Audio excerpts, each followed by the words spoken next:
Those are the headlines. We start this hour in the Middle East, where India's Prime Minister Narendra Modi is on a historic two-day state visit to Israel.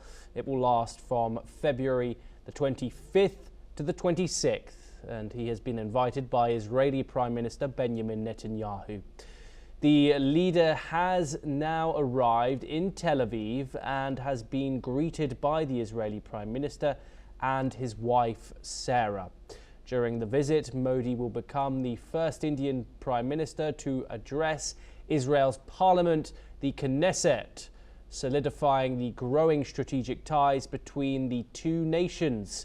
He will discuss defense, artificial intelligence, quantum computing, cybersecurity and other sectors with Netanyahu, and is expected to sign key agreements, including a defense cooperation deal. Modi will also pay tribute at the Yad Vashem Holocaust Memorial and meet with the Indian diaspora in Israel. A significant defense deal involving mid-air refueling aircraft for the Indian Air Force is also expected to be discussed. Joining us now is Colonel Sanjit Sarohi, an international relations and defense expert, joining us live from New Delhi. Thank you so much for joining us. Thank you. The Indian Prime Minister's second visit to Israel, his first was, of course, very significant. But what are you looking out for on this visit by the Indian Prime Minister? Good evening, Thomas. Thank you very much for having me on the channel and discussing something very important. Indian Prime Minister Narendra Modi has gone to Israel at the time when there are war clouds on the Middle East. And in spite of the opposition party asking him not to go, he has still made an effort to go to Israel at this point of time. Because this is very, very important. And besides most of the things which you have already covered, like defense and security, labor and trade, artificial intelligence, technology, and IMAC project connectivity, these are the main issues which are going to be discussed. And it is also being learned that Netanyahu, Israel, is also thinking of going in for hexagonal alliance with countries like Cyprus, Greece, and India, and other Arab and Asian countries. So I think this is also an important step, and this is basically against all those forces which are radicalized and which spread terror in the Middle East as well as in the Southeast Asian countries. So I think this visit of Indian Prime Minister to Israel after so many years is very, very important. And the most important thing about this is that Mr. Narendra Modi is the first Prime Minister of India who is going to address the Knesset. And it is a privilege which is honorably given to the President of America. So I think it is a great day for the Indian people and for Prime Minister Mr. Narendra Modi. And what about that relationship between the Indian Prime Minister and his Israeli counterpart? Last time he made a significant visit in 2017, of course. Both leaders were seen sharing a moment in the sea, a bit of soft diplomacy there. What can you tell us about the direct relationship between the two heads of state? Look, Thomas, firstly, let me make it very, very clear that India has got very, very good relations. And I think Israel is very, very trusted partner of India. And Israel also have a lot of trust in the Indian leadership. That is number one. And seeing their body language, you can straight away make out that they have a good rapport between both of them. So that is number one. As far as the government is concerned, Israel has always been very helpful to India, whether it was in United Nations or whether it was in Kashmir issue or whether it was between India and Pakistan. And Israel is always the first country to condemn any terrorist attacks in India. So I think Israel has got a special place in the heart of Indian people, and same is the case with Israel people also.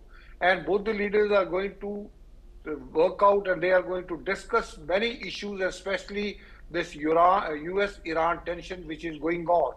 And besides other bilateral issues, they will also be discussing the other alignments which are taking place like Saudi Arabia, Pakistan, Turkey, Armenia. So all these things will be discussed in great detail, and the outcome, I think, will be very, very positive, and we must hope for that. Thomas. What is lacking on the roster is a greeting with a Palestinian leader. Are you surprised by that, given that India does recognise the state of Palestine, or is this a new stance by India? No, this has been going on in India. There is no doubt, and Israel has accepted this fact that India has always been supporting Palestine, and they are still supporting Palestine as far as the two-state is concerned. But that is not going to come in between India and Israel relations, because both the countries, they understand each other limitations and each other problems. So I think the Israel is not going to be this thing. There will be any roadblock because of the Palestinian. Thomas. Yes, and of course, artificial intelligence was raised, something that the two countries are going to discuss. The artificial intelligence industry in Israel is booming. We've just seen the AI summit wrap up inside the Indian capital. You think the two countries can really work together on that sector in particular? What kind of developments do you think will be signed? We obviously saw a lot of high-ranking Israeli officials compliment India on its work in the artificial intelligence field here in New Delhi. What are your thoughts on that? Look, Thomas, there is no doubt about it that the artificial intelligence has become a priority for any country, and especially for India, which is now trying to emerge as the manufacturing hub for electronic products and even semiconductors. And we all know that Israel is very, very advanced as far as the technology is concerned. And Israel is one country which is going to give the technology also, because there are very few countries in the world who share their technology. But as far as the India-Israel relations are concerned, Israel is very, very generous as far as giving technology to India is concerned. And Israel will go all out by helping out India in artificial intelligence, and that we have seen earlier also, and we will see in this visit also.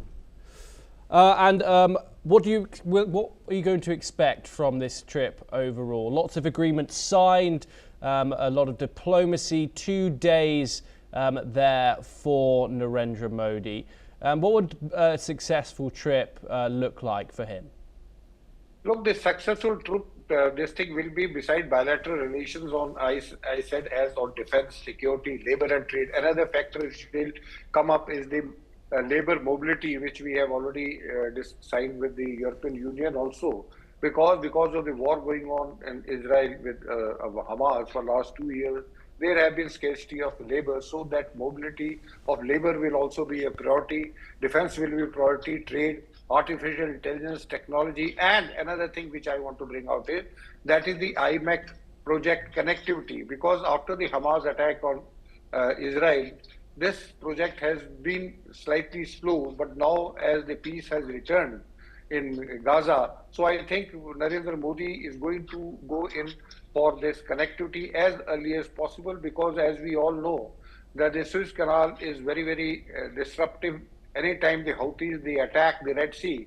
So if we have this corridor which will go through Israel and reach Europe, so I think that will be better for India trade and for export and import, especially after this India-European Union, free trade agreement.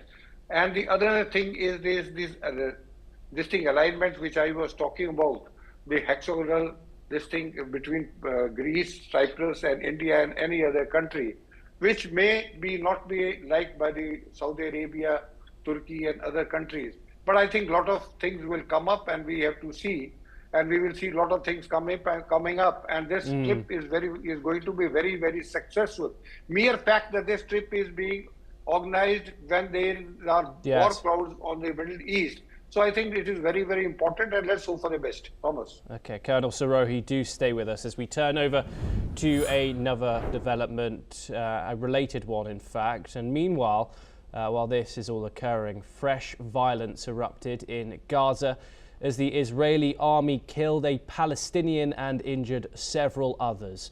breaching the ceasefire. Gazan medical sources reported that the victim's body and those injured arrived at Nasser Hospital following an Israeli drone strike on a group of civilians in Khan Yunis in southern Gaza. The northern Gaza Strip saw a Palestinian wounded by Israeli fire near a shelter for displaced people in the Jabalia refugee camp. Additionally, Israeli fighter jets launched airstrikes east of Gaza City and artillery shelling occurred in various parts of Gaza, including northern and central areas. No immediate casualties have been reported from these airstrikes or shelling incidents. This comes amid ongoing violence, with a report revealing Israel's responsibility for the majority of journalist deaths globally in 2025. According to the Committee to Protect Journalists, a record 129 journalists and media workers were killed worldwide in 2025, with Israel reportedly being responsible for 2/3 of the total killings.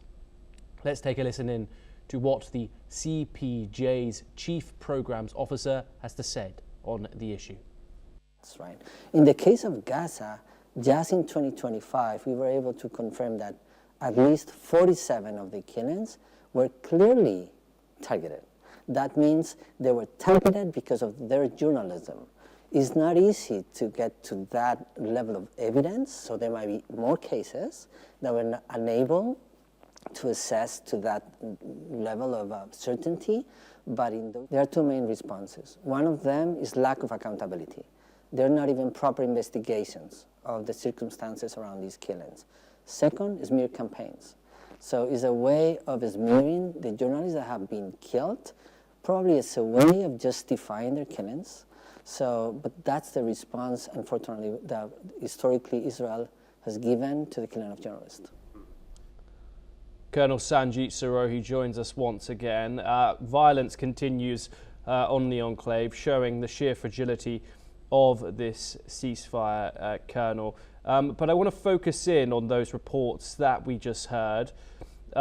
We know that over 200 journalists have been killed during the entirety of the war. We've seen journalists even being killed post-ceasefire.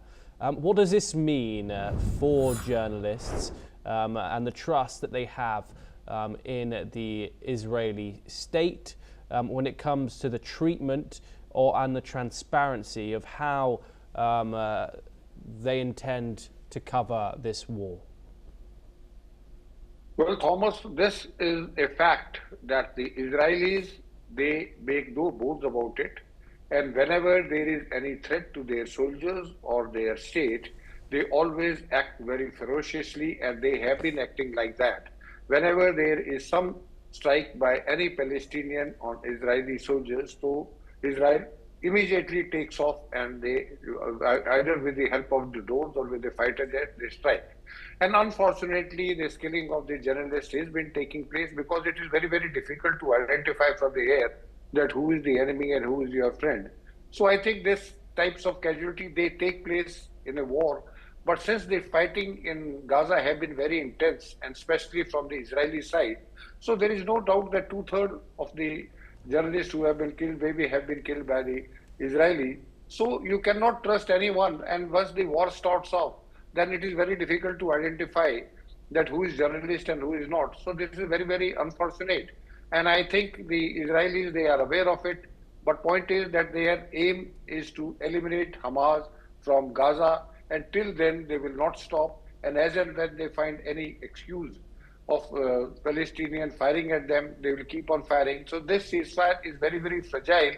And this is not going to, although lots of efforts have been put in to make it permanent, but I think there is a mistrust between both the Palestinian or the Hamas and the Israeli. So all these types of killings will carry on in the future also. Thomas. Yes, Colonel Sirohi, thank you very much. Do stay with us once again as we turn to further tensions coming out of the region.